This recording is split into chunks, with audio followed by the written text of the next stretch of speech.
Welcome, everyone, and thank you for joining us today. My name is Melanie Chasteen, and I'm the Director of Community Engagement for the Texas Campaign to Prevent Teen Pregnancy. We are so excited to be hosting this session in partnership with Legacy Community Health and to provide information on this extremely important topic. Before we get into today's content, I wanted to share a few tips for using the webinar platform, though I imagine that everyone is an expert by now, and a bit of background information about the Texas campaign. Next slide. I want to extend a warm welcome once again to everyone joining us today. Oops, hold on a second. Sorry about that. First, as many of you know, virtual platforms such as Zoom have been experiencing technical difficulties due to the amount of usage since the COVID-19 outbreak. Should there be a problem during this webinar, we will do our best to solve it. If we're not able to solve it, we will make the slide deck available and if necessary, work with the presenters to reschedule. Now, a couple of housekeeping items. First, we have muted all participants to help reduce background noise. But we, of course, welcome any questions and ask you to please use the Q&A function down at the bottom of your screen. We'll save some time at the end of the webinar to answer those questions. Lastly, we are always looking for ways to improve the trainings we provide. At the end of this webinar, a survey will pop up. You will also receive the survey via email. Please take a moment to share your feedback so that we can use your input to inform our future work. For those seeking continuing education, this survey is required. Next slide. I want to extend a warm welcome once again to everyone joining us today. For those of you who may be engaging with us for the first time, the Texas Campaign to Prevent Teen Pregnancy is a statewide, nonpartisan, nonprofit organization dedicated to reducing teen pregnancy through research and data dissemination, advocacy for effective public policies, strategic collaborations, as well as training and events such as this one. We have the privilege of working with a diverse group of stakeholders from across the state to achieve this mission. As a small organization with a statewide reach, we began leveraging the power of webinar technology last year to increase our engagement efforts. Little did we know that in 2020 we would be taking all of our programming online. Which brings me to a quick note about our annual symposium, which was scheduled for last month but canceled. Today's webinar is the first in our symposium webinar series, which focuses on a different theme each month from May through December. This month's webinars will provide information on working with special populations. You can see the remaining webinars for May up on your screen, and you can find details about those and future scheduled webinars on the website at txsymposium.org. We hope you will continue to join us on this virtual learning journey. Now, before I turn it over to our fantastic speakers, they have asked me to do a couple of quick polls so that they can use them to inform their conversation today with you guys. So the first one should pop up here on your screen. If you could give us an idea of what field you work in.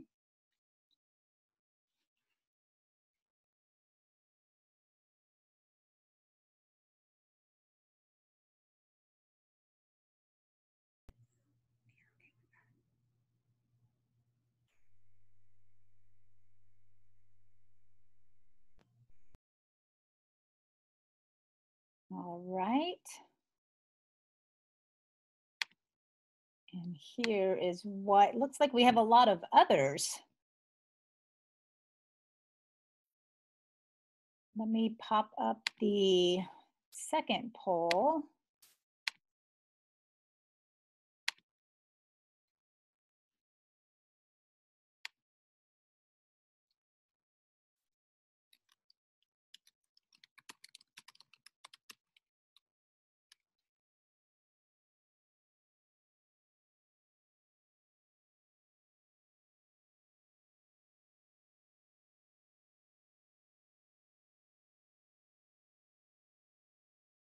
Okay, here we go. Here are the results for that. And for all of those folks who answered other in the previous poll, feel free to comment in the chat function what that means for you guys, so our presenters will know. So now I am going to turn it over to the presenters.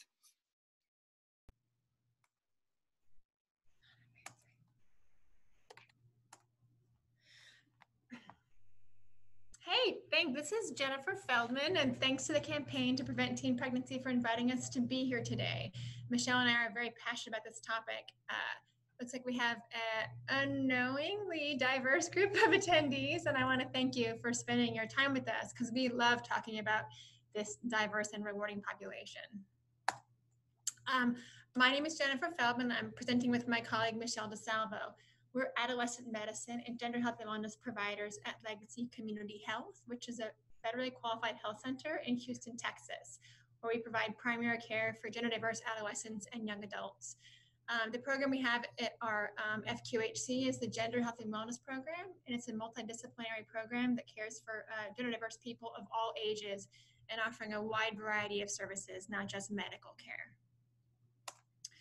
So for today, for our objectives, we tried to keep it pretty general so we could appeal to everyone since we have such a diverse group of attendees today. And they are four. First, in order to communicate clearly, we have to define our terms. So we're going to talk about defining the terms we're going to use in talking about gender and how gender intersects with sexual orientation. We're going to talk about neurobiological differences among gender diverse people, and also the lack of a binary system within the human body generally.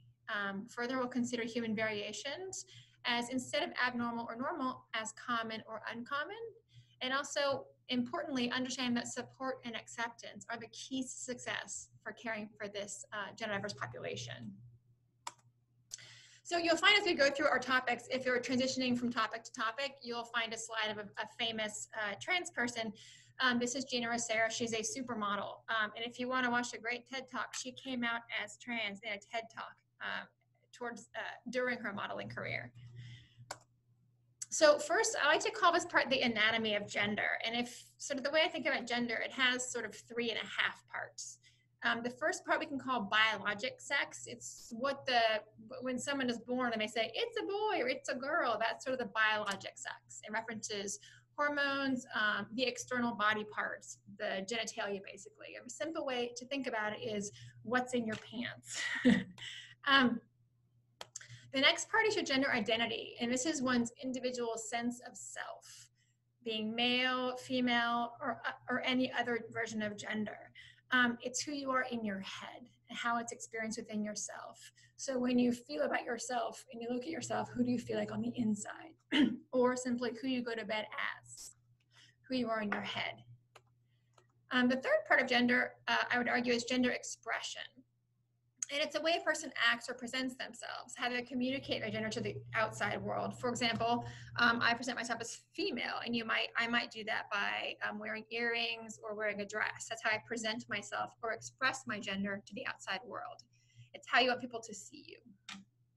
Now, the 3.5 part of gender is sexual orientation, because it is most certainly related to gender, but not an internal part of oneself. It's who someone is physically or romantically attracted to.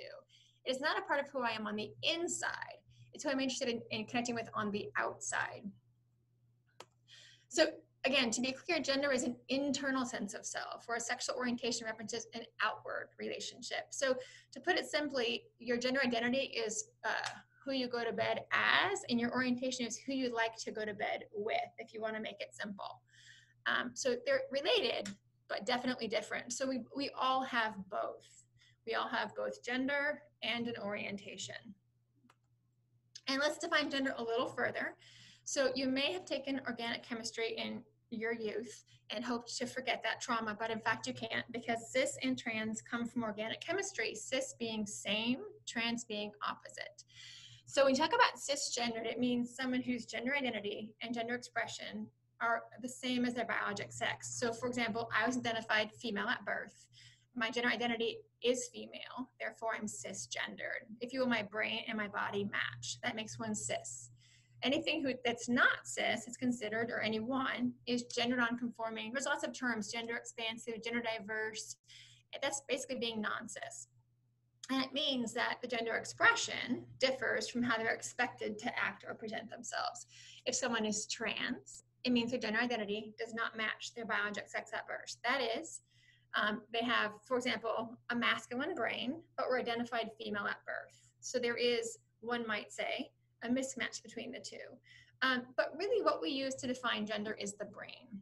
People's crotches should be private, right? You share that with who you want to share it with, but our brains we share with everyone.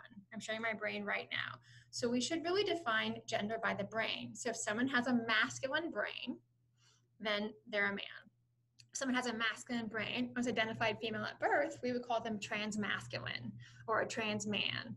If someone's identified male at birth but has a feminine brain, we would call them a trans woman or trans feminine. Older terms you might have heard are male to female or female to male. Those are really older terms. Really, we use a lot more transmasculine, transfeminine these days.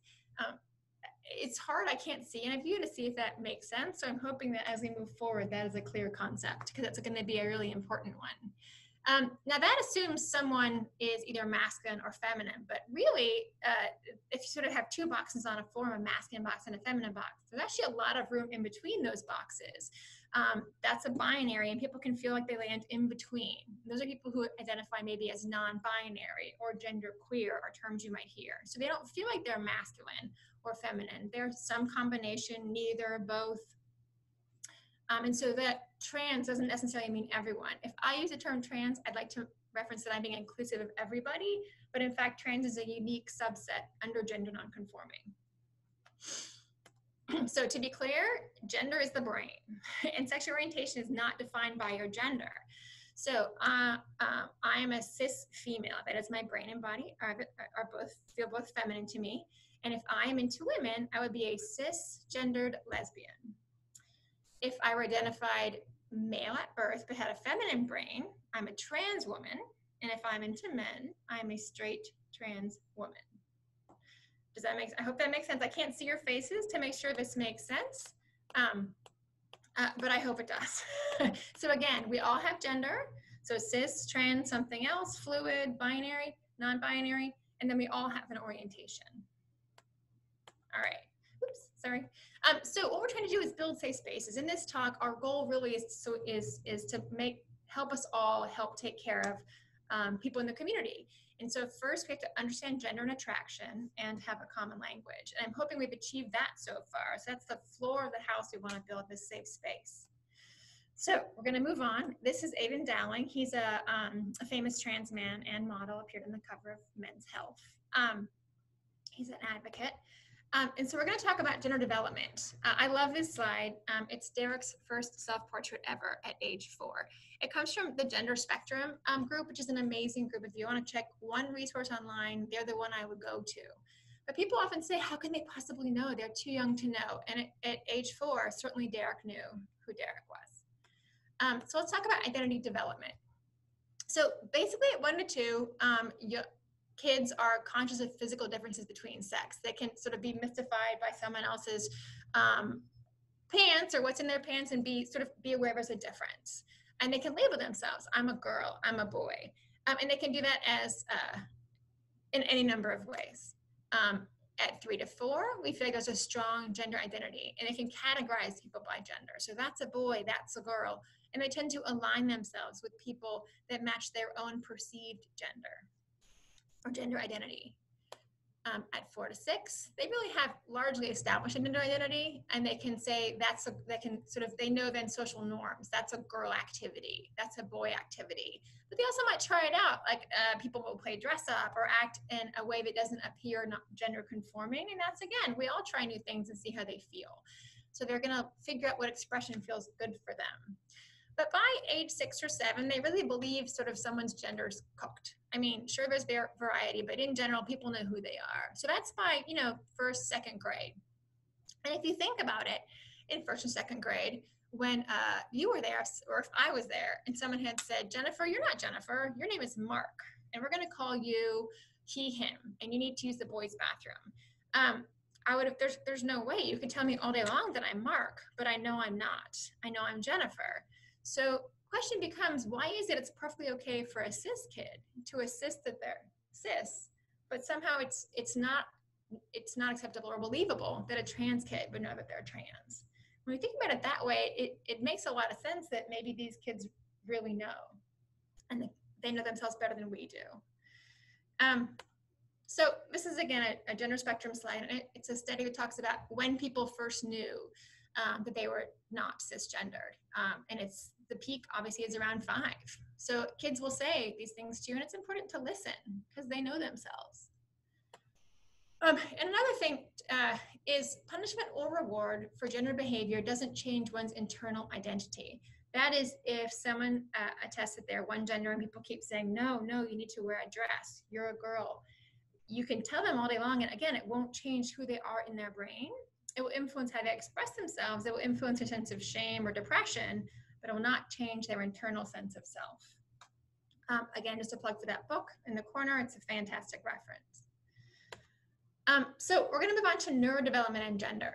All these kids in this picture are part of the Gender Cool Project, which you can check out online. They're all trans youth, but they're also flautists and advocates and thespians and writers and all kinds of amazing things, including amazing trans people. And so we're going to talk about neurodevelopment and gender. I'm going to let you read the slides. I'm going to give you a general idea of what they say. So this is a study. They looked at trans feminine people, and they compared sort of parts of their brain or the ways their brain work to cisgendered masculine and feminine people. And so the leading hypothesis for neurodevelopment and gender is that it's exposure to sex hormones during development that can lead to a differentiation of the physical and reproductive development, such that one goes in one way and then another goes in the other. So if you'll recall, your reproductive anatomy develops extremely quickly, very early on in development, and then the brain might come a little later. And they can develop on different trajectories, just like we have brachial clefts that can develop differently, or other parts of our body that can develop differently from other parts of our body. So there's no reason the reproductive organs and the brain couldn't also develop along different paths. If we look at the executive functioning of gender diverse adolescents, what we find is, in fact, trans feminine people tend to have executive functioning that closely resembles cis feminine people, whereas trans masculine people, their executive functioning tends to reflect more cis masculine people as well. So they match more the brain mates. Similarly, if you look at other things about their brain, if you look at brain morphology or white matter, and you compare trans feminine people to cisgendered masculine and feminine people, you'll find that in general, the trans people land in the middle. So if the volume is larger in cis masculine and smaller in cis feminine people, the trans feminine person is in the middle. The same is true for white matter. If you compare white matter, that instead of matching their biologic cohort, they land in between. So there's the cis feminine, the trans feminine, and the cis masculine people, with the trans person sort of in the middle when it comes to white matter microstructure. The same again is true for connectivity. If you look at the ways the brains are connected, the trans feminine person lands in between, if you will, the two. Now let's be clear, this is a small study. You can't put someone into an MRI or fMRI scanner and define their gender. But I think it's important to note that this study identified differences, which can help us lead to understanding that the brain of a trans person can be different. And these differences are biologic, not a choice. So again, we have our common language. And now we know that there actually are biologic differences to help, if you will, explain, if you need to, how people are unique. Now let's talk about common, uncommon versus abnormal. You can see there's lots of variation in human development, eye color, skin color, height, right? But also, if you think about binaries, there isn't a skin color binary. You're not white or black. You don't have a large or a small. So you don't have one or the other cholesterol, right? Your hormone levels can vary across large ranges. And similarly, then why is gender the only thing that we really put in a binary? I've thought really hard about this. I've tried really hard to think about any binaries in the body, and I cannot think of any. So why suddenly are we just going to give gender 2 choices? Why isn't it a continuum like everything else? And I would argue that it is a continuum like everything else. And then there's the argument, well, someone has a feminine body or a masculine body. We should define by the body they have. But there is lots of conditions or people whose insides don't match their outsides. Think about people who have albinism, right? Their genetics will give them some kind of skin color or hair color, right? If you have an Asian background or an African American background. But in fact, in albinism, they don't have dark hair. They have light hair. But their genetics say it should be dark, but it's not. And we accept that as okay. Their insides and their outsides just don't match.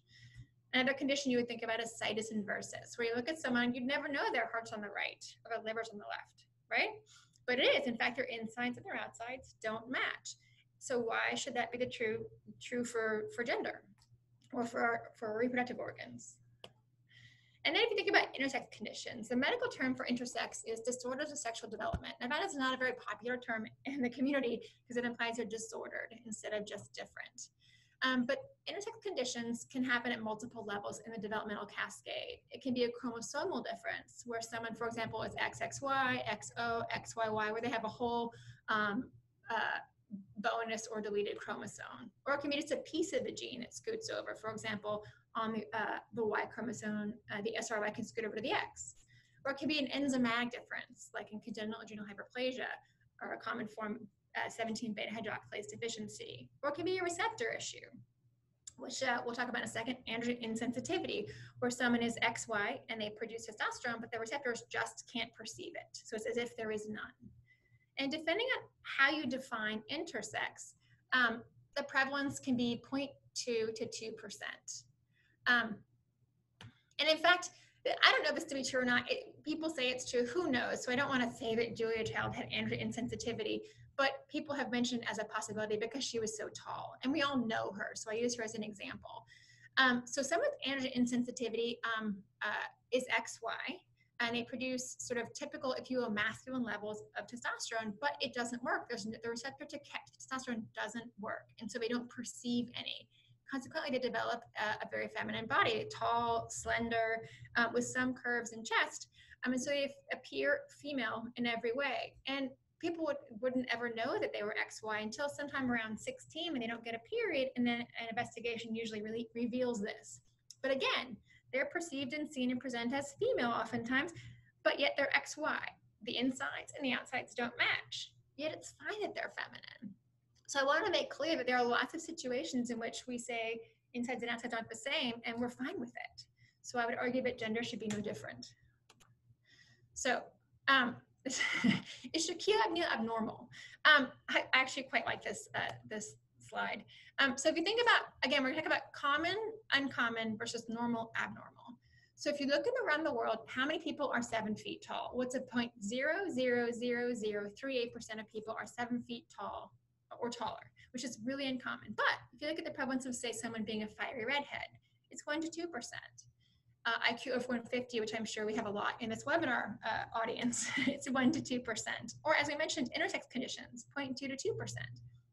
Well, they did a study it's called the YRBS study, if you're familiar with it. It's a national study across, in this case, 10 states and 7 urban school districts, representing 132,000 youth who are in school. And they found that 1.9% identified as transgender, and another 1.6% were uncertain of their gender identity. So let's be clear, this is going to overrepresent the population, or sorry, underrepresent the population, because unfortunately we'll find that a number of trans youth face risks and challenges that make them not be in school, and Michelle will address those challenges. But what that tells us, oh, and one more thing about trans youth I want to mention is that 96 to 99% of teens that identify as trans or diverse as an adolescent maintain an identity throughout their lifetime. A lot of people think, well, they need time to make up their mind, or they're going to change their mind. And in fact, in those who come out as a teen, don't do so. The vast majority, 96 to 99%, persist in that identity. So it's not a flash in the pan or a phase.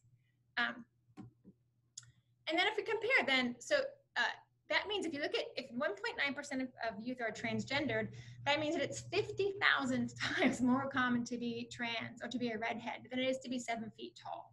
If you put everyone together, trans and unsure, it's 92,000 times more common to be gender diverse than it is to be 7 feet tall. Yet we see someone who's really smart or a redhead or 7 feet tall, and we notice, And maybe we admire them or love their hair, or I think it's amazing that they're a great ball player, or I think it's great they're smart. But we don't think it's abnormal. So I would argue we should think the same things about trans people. We should be like, wow, that's a really cool thing about you. That's neat, not abnormal. So now I'm going to pass the slides to my colleague, Michelle. Hi, thanks for having me. So just to go over, we've talked about understanding gender and attraction, common language, looked at the biologic differences, and Jen did a lovely way of showing us the prevalence of gender diversity in our youth. This is Gigi Gorgeous. And she's a Canadian YouTuber. She has the same amount of followers as I do, 2.3 million on Instagram.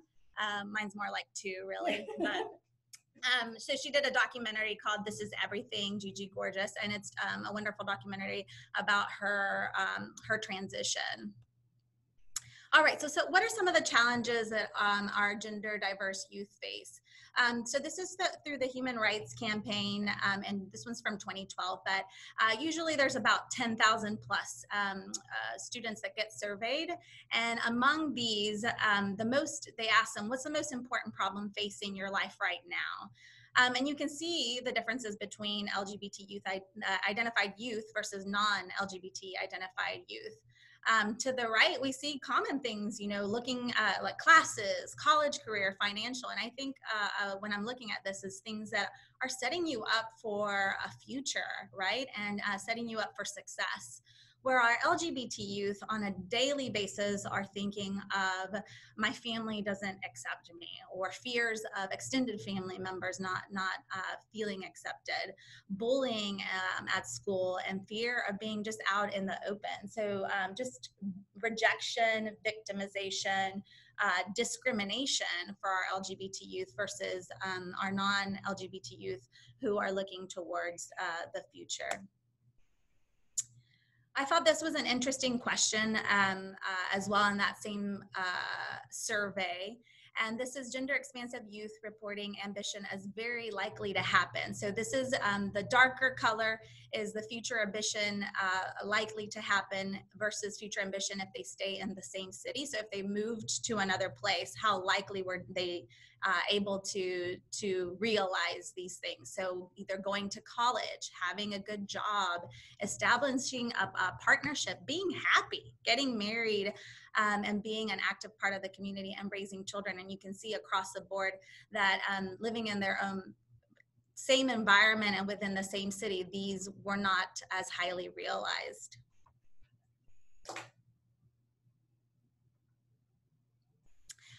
So for some more challenges here, this is from the 2017 report. So on this one, there was about 12,000 students surveyed, LGBTQ youth, and about half of that, about 5,600, actually identified as gender expansive. And when that includes, so transgender, non-binary, anything outside of what they were assigned at birth.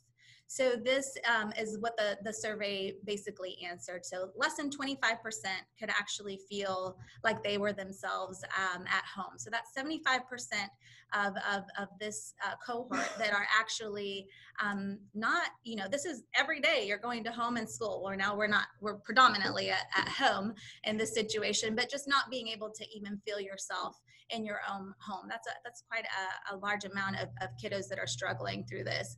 A lot of times they're hearing negative comments about LGBTQ people, and so this can also obviously creates that sense of not feeling safe.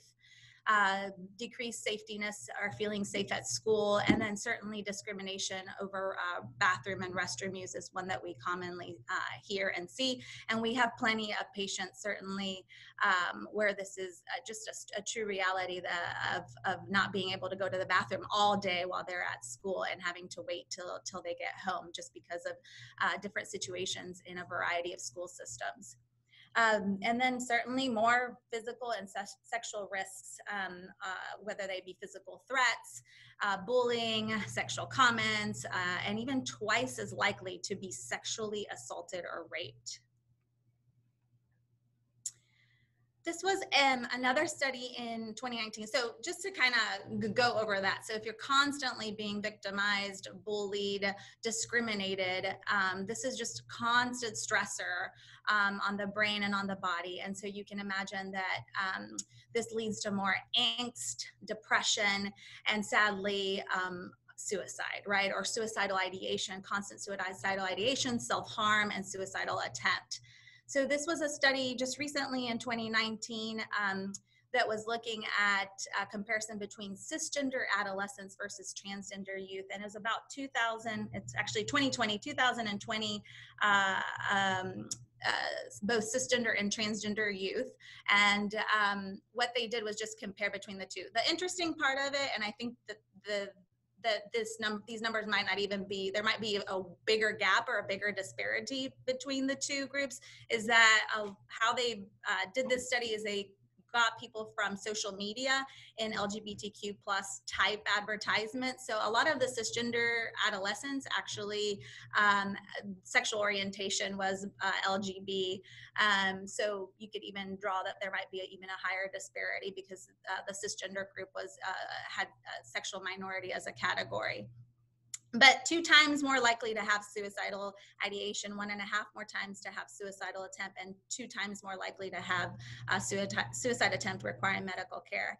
And if you wanted a little bit more information on that particular study, it even broke it down to, you know, in all categories, transgender versus cisgender, but even transgender youth, different identities, whether they were non-binary, trans feminine, or trans masculine, and what the risks were depending upon those identities. This is from Gender Spectrum, and just some quotes just to kind of bring it back home and just personalize some of these things. And these are young kiddos saying this. So I used to dream that God realized that he had got it wrong and that I would wake up a girl. I used to go to bed and pray that I'd wake up with everything put right.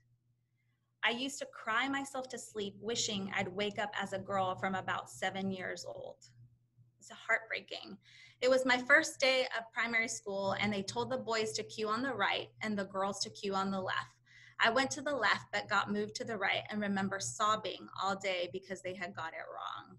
And that is the truth, that we as society, we're the ones that have it wrong, the adults, not these kids who are trying to tell us and show us who they truly are. So just to go into this, some will tell you, right, and these quotes, but many will not, right?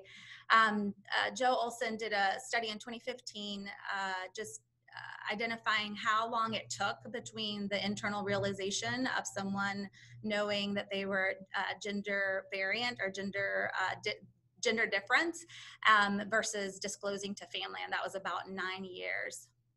And we see this often in our clinics where the family comes in, and usually in our particular clinic, by the time they're coming to us, they might be ready to start some sort of medical intervention. But a lot of times it's been quite some time before they have discussed this with the family member. So it's new to the family member, but when you start really sifting through that gender journey, you really realize that this has been an internal struggle for quite some time. And sometimes if they don't tell us, they identify through their struggle. So how do we catch these kiddos? So I'm focusing mainly on like a primary care setting, since this is what we often do as primary caregivers, is do checkups. So checking at developmental stages, looking for non-conforming expression, and also just mood and behavior and social maybe isolation. So kind of picking up on what would be causing these things, and really trying to see if maybe gender identity or is part of what's causing some of these concerns or problems. And one important note is that not all kids have distress, right? So a lot of times, even though they are expressing themselves in kind of a gender nonconforming way, they're not in any distress at all. So this is not to medicalize anything. It's just to note and be able to, as the process, as they go in through puberty and whatnot, that we can continue those discussions and that talk. So another thing for our adolescents and 13 and up, we use screening forms to identify gender identity and also sexual attraction. And this is a form that we utilize. It's really important for, especially studies have been done that with adolescents having some sort of visual form to disclose things in addition to asking. But that should be one form that we're using in clinic settings. And this is the terminology. We've revised this over and over and over to be as inclusive as possible. And I'm sure it'll get revised more and more as the language continues to expand. In clinic settings, if you're in primary care, it's important to speak both to parents and youth, to ask the parents, what they have noticed, if there's any concerns, or if they have any questions about gender development, just like you would have any questions about, their bone growth and their height and whatnot. Ask about those playmates, who they, what kind of games they play with, and then youth having an individualized time when we're asking with them. And I basically have included this as part of just regular speech whenever I'm talking with patients. So, we normalize it and say, I ask everybody this, right? Even for those that cisgender kids that come in, do you feel more like you're a boy, a girl, neither, both? And then what kinds of things are you into, right? And asking also kind of what the risks might be at home, like culture and what parents might think about in terms of their own gender expression. One other thing to note, I see sometimes when people might not disclose, or kids might not disclose, or youth might not disclose, is maybe an avatar, a Bitmoji, or cosplay is a way that they can kind of try on gender. And this can help kind of clue you in or help you address things further or ask further. So in facilities, in terms of clinical settings and variety of settings that you might be in, this is based more specifically in a medical setting. What are some things that we can do? And simple things can go a long way versus, so things like using names and pronouns. I think that's probably one of the most important things. So when walking into a room, I say, my name's Michelle, my pronouns are she, her, hers, or ella if I'm speaking in Spanish. And having either stickers or buttons, lanyards that are LGBTQ+ friendly.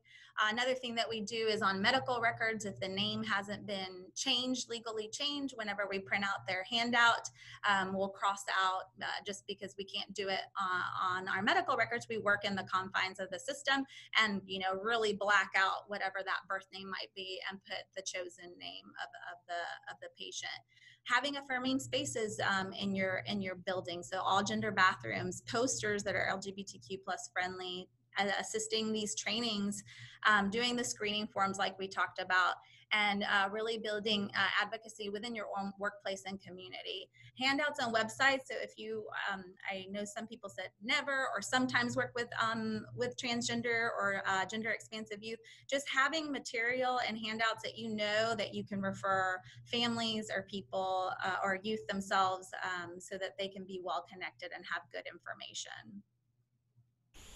So why does it go well for some and terrible for others? So we've got True here, who's an activist, works with Gender Cool Project, and unfortunately Hope, who at the age of 17 committed suicide. So one thing that when we talk about with our transgender youth or gender nonconforming youth, I think the most important thing and probably the biggest thing that can really help the success of an individual is support, and through the family. The Family Acceptance Project basically highlights this.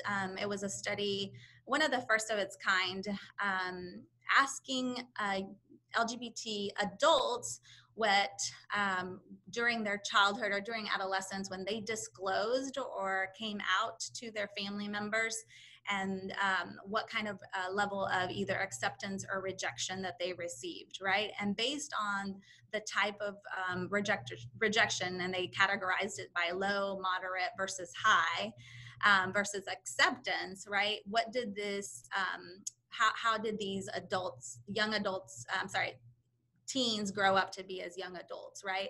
So with higher rejection levels, you saw more negative health outcomes as seen here, whether they were engaging in unprotected sex, depression, and as we've highlighted before, suicidal attempt and actual suicidality. And then when you had acceptance, what you really protected against were these things, so depression and substance abuse. And this is just a diagram from there in terms of acceptance. So having family acceptance during adolescence and perception of being happy LGBT adult, right? So that level of acceptance. So even if you were a little accepting or very accepting, and they define those categories in the study, but just being like not rejecting actually improved your outcomes as living a happy adult life. The Family Acceptance Project is one of those great resources that I would really recommend, that highlights a variety of behaviors that are actually protective, right, for these LGBT youth.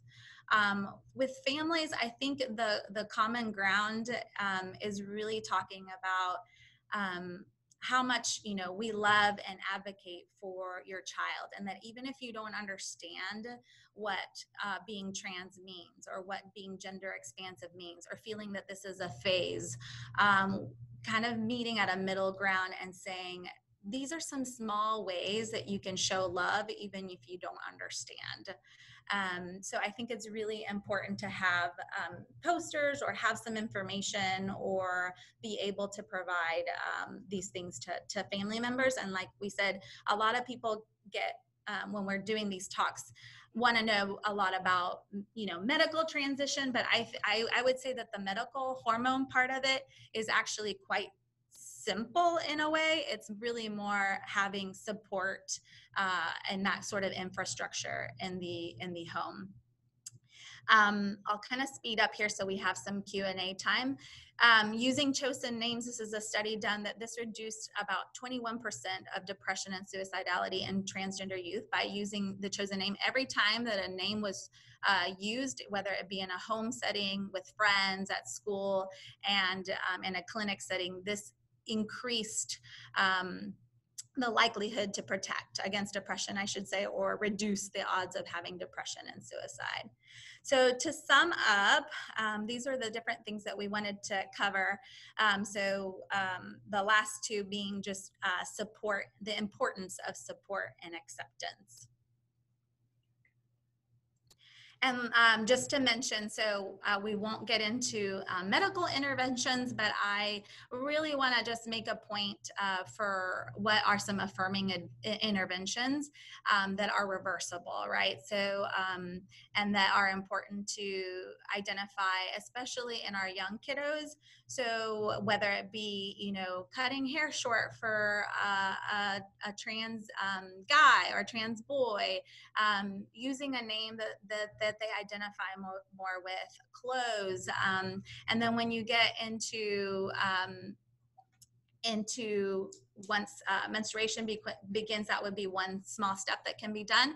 But another one is puberty blockers that you may have know a little bit about, is that it is completely reversible. So my one big thing, take home point with an affirming intervention is not to necessarily have a child go through their puberty if they're already identifying with a certain gender that's different from their assigned birth gender. So these are kiddos maybe between the 9 to 11-year-old age that haven't actually gone through puberty but might be peripubertal or for those in the medical field, Tanner stage 2. So don't wait and say, oh yeah, we'll just wait and wait before they get any kind of medical intervention. I think it's really important to identify a colleague in your work field, in your community, whether they be endocrine, adolescent, or like us, we do primary care, but this is a passion of ours to make sure that they're well connected and they can find more information about that. And these are some of our resources that we mentioned, local and also across the nation, that are great resources. And so we'll open up this time for questions.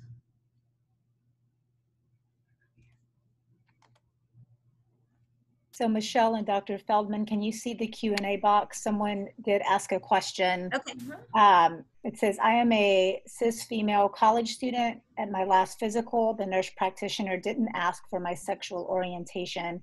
She just clicked that my sexual partners were male without asking.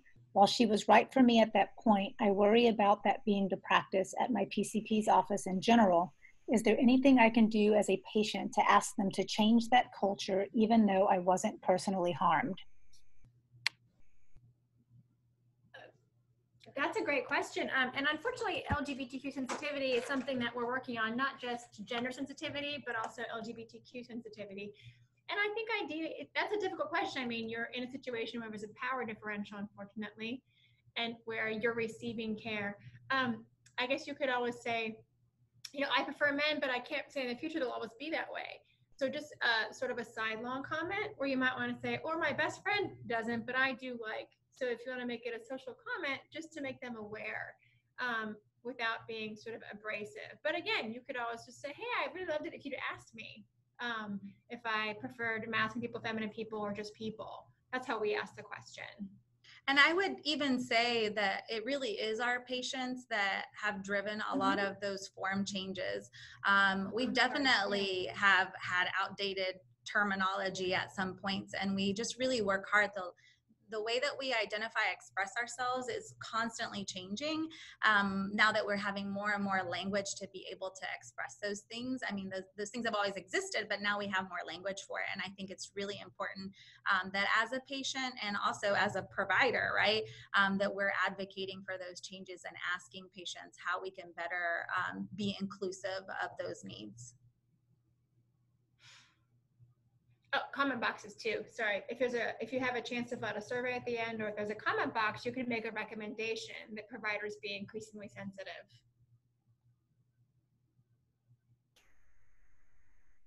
More questions?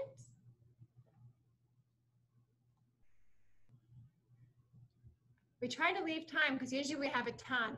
A lot of things that often generate questions are questions about the connectedness between gender and sexual orientation. I'm not sure if that is something that has piqued some curiosity in people. Also, for parents or friends or loved ones of people who are revealing themselves to be gender diverse, applying reversible strategies first. A lot of parents are often very hesitant for fear they're going to make their kid more trans. And again, I attest that that's unlikely. If they've made the effort to come out, they've thought a lot about it. And I'd like to put a plug in for these young people. I would argue that the people that I see in our gender health and wellness clinic are some of the most self-realized and resilient people I've ever met. When you, as a cisgender person, we don't really have to think about who we are in the world. But if you ask a gender diverse person, they've really thought about it. Do you guys, Dr. Feldmann and Michelle, do y'all see the questions coming in? Okay, so I'll go ahead and read the next one. I have a 14-year-old student, bio female, and identifies as male. He cried one day and stated he did not want his role to be an LGBTQ advocate. He just wants to be normal. I didn't know what to say. It was heartbreaking. I agree. I mean, this is heartbreaking. And I think it's important to realize that for some trans kiddos, they're not necessarily trying to be this huge advocate. They just want to be a kid, right? And sometimes some of our patients and some of our trans kiddos don't want to even have the trans in front of it. They're just a guy, right? And just, you know, reassuring them that they don't have to be this huge out loud advocate. They can, you know, live as however and whomever that they want to be, and just finding ways to reassure them, and then not to pressure them, right? That they have to be this outspoken LGBTQ person. When we do have advocates like that, that's great, but that's not how everybody is wired. And it's hard too, because they're going to transition. And that, I think for a lot of patients, they've said, well, I wish I could just crawl into a cave, transition, and come out as my true self. Because when you go to school and you go one day as a feminine person, and then you come back next semester, and then you want to go by Mark or Tom, people are going to know you've transitioned. And that is so difficult. And that takes so much courage. So I encourage you to boost these kids and say, I know it's hard and I support you. And this is why their suicide rate is often so high, not just the rejection, but also the courage it takes. So there will be a phase when they have to go through transition, unfortunately, but the best thing that they can do is be supported. So if you have people who can help, there are resources in Texas. txtranskids.org is a great resource for school, helping with school transition. But getting them support, I can't tell you the power of support. Online groups, in-person groups, Gender Spectrum has online groups for parents. And I can't tell you how helpful it is for parents to talk to other parents, and for youth to connect to other youth, because they feel so isolated and they're not. And that connection is so powerful. So I would encourage this young person you mentioned to connect with other people. And on some level, they're going to be out, they're going to transition, people are going to ask them questions. And that's why I think therapy is important. I always tell kids, you're normal. The problem isn't you, the problem is the world around you, and you have to learn how to negotiate it. So people will ask you stupid questions, and that's where therapy can be helpful. Let's talk about how we're going to manage that when it comes up, because they're going to have to manage it. That's what the moving away part was. If you stay in your same town, people are going to know that you're trans. If you move away, you can be just you and share your private parts with your private people. So yeah, unfortunately, someone has to be out there. Transitioning is a public process, and that is such a challenge. I admire these kids so much. They're so brave. So the next question that we have is, how well do you find that asking questionnaires that identify those patients that are unsure about their gender identity? Just wondering if so many of these youth have such a long time before they're able to feel comfortable opening up to family, etc. Do you feel that most are open talking about it at a medical visit, or does it take more than just one visit? I think that's the reason we do the screening questions on paper or a visual aid. That just allows one additional way to be able to disclose. And then in our visits with our patients in any 12 and up, not just about gender identity, but we always have some alone time with them and just offer a safe space. And you're correct, it doesn't always happen on the first visit. Sometimes we've been the first person that they've ever even disclosed to, right? And that can build a buffer to helping with discussing with family members whenever they're ready for that, and just gives a lot of time to give material. There's a great a Gender Quest workbook that I recommend for those that are in that category of unsure or trying to figure out, and it really asks poignant questions in a teen way to be able to answer those and discuss, be able to kind of sift through what really is their gender identity, or how that might change in the future, or how it is right now. And it's a great resource to use. But I do think that kids, teens are very, very comfortable in overall talking about this when you give them the space to talk about it. I think that's the most important thing. And then you mentioned resources. We give websites all the time, and on them are included gender diverse websites. So support. So if I give them everyone gets a handout at the end with websites, and it includes material that's supportive of gender identity, so they can find reliable information. Okay, the next question is, I often work with trans youth and have to handle official state documents that aren't trans sensitive. How do I address that with the youth? Boldly. I would just say, look, I'm sorry, the state hasn't caught up. And so we just have to deal with that as it is. And so you have to use their legal documentation. I just say it's wrong and I apologize. There's nothing you can do because it is a legal document. Now you can do legal name and gender marker change, and there are processes for that. And there are groups that will help you with that. But unfortunately, there's no workaround there. And I just apologize and say the state's behind the times. Then there's a question, what are the risks for prescribing puberty blockers or hormone therapies and gender nonconforming surgeries recommended for trans adolescents? Well, therapy is outside the scope of this talk. That's its own separate talk. So that's gonna be a hard thing to talk about. Yes, hormone therapies are open to adolescents, as are, well, there's one surgery that adolescents can get done, but not usually genital surgery. If someone is interested in puberty blockers, I would absolutely encourage them to talk to an endocrinologist who does gender care, and highlight the fact that it's been used in other conditions before. This is not a new medication. It's been used in precocious puberty for quite a long time, and it is reversible. Someone is recommending a movie, which is Ma Vie en Rose. Do you want to read this one? Okay, and then another question, what steps do you all take to connect trans and gender nonconforming youth with others like them in their community? As a queer, non-binary individual, hey, visibility is so important. It is wonderful to showcase famous trans folks, but for many, passability is not the goal. This is a great point. Go ahead. Yeah, so I think we mentioned a bit ago, but this question was already here. There are tons of groups online, and in urban environments, there are also in-person groups in many of them. If someone is living in a smaller area, I strongly encourage online connection. Gender Spectrum is a great place to start. There are a lot of others, 7 Cups of Tea.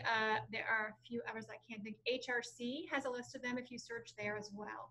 A great way to be connected. And again, support is key. So I would absolutely encourage everyone to get involved in their community. Because again, I always say, you're more than a queer non-binary person. You're more than a trans person. You're also maybe a runner or a parent or an actor. But we want to connect with all those parts of ourselves. And so being in a group that connects you to people that share your gender is one of many ways you can support yourself. The next question, do you address differently the youth who from a very young age, 4 to 6, feel out of place in the body versus older adolescents with many other comorbidities like depression, anxiety, bipolar, who may begin to experience gender identity issues as psychopathology? And how also do you address the growing reality of those who detransition? Many of their stories find fault with medical professionals who seem to champion their transition rather than investigate its genesis and provide real psychological help. That's a really important question. So first of all, from very young, you can do reversible things. Cutting someone's hair and using a new name is utterly reversible, right? And so if they say, I want to be called Mark, okay, I'm going to call you Mark. And then let's say sometime later they say, I'm not sure Mark's great. Well, then you just stop using it. It's very simple. And again, if you teach them that they can be whoever they need to be, they can be just those people. But if we shame someone for who they say they are, they've learned who they can't be, and to ingest that to be different, it's bad. So I would encourage, again, that's why we focus on the reversible interventions. They're simple. As with someone who's an older adolescent, well, again, I'd like to have them seeing a provider, right? Again, being trans is normal, but being trans in the cis world is difficult, and everyone deserves support. So working as a team is important. So yes, I don't want to put anyone on hormones who's going to regret it later. Absolutely not. Gosh, that would be terrible. But of course, to be fair, hormones take at least 6 months to really see a difference, so you would have time to see a difference. But detransitioning is remarkably uncommon, actually. And in fact, it's put in the press, and if you look at it, it's often adults. But detransitioning often isn't based in someone who didn't get a good evaluation. Maybe they were highly anxious or they had other comorbidities that weren't addressed. So we should address those things. I would argue that that's a great point. We should be addressing the whole person, not just the gender. See if we have more.